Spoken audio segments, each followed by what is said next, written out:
अस्सलामुअलैकुम, आप देख रहे हैं सरेआम न्यूज़। मोहम्मद मुर्तज़ा मुगल की रिपोर्ट शामिल करते हैं। नकियाल टीएचके अस्पताल में कुत्ते के काटने का इंजेक्शन मौजूद ही नहीं। एक गरीब औरत कश्मीर प्रेस क्लब पहुंचकर अपनी दुख भरी दास्तान सुनाई।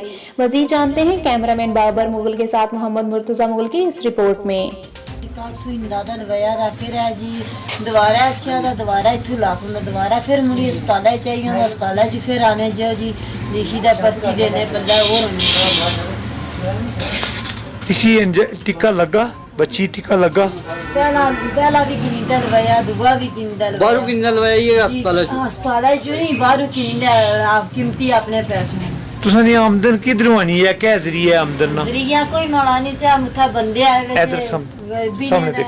उतना लाई जे बच्ची टिक्का सुनाना जरूरी है तो पैसे आसान दे सन उसने पैसे 1150 रुपया का दिता फैमिली समेत आए वैसे तो कुड़ी बच्ची नहीं रात तक की लाई टिक्का लवाई रख सके नहीं जो बच्ची इस तरह ना खाया और उन्होंने पैसे दिते तो मैं फिर टिक्का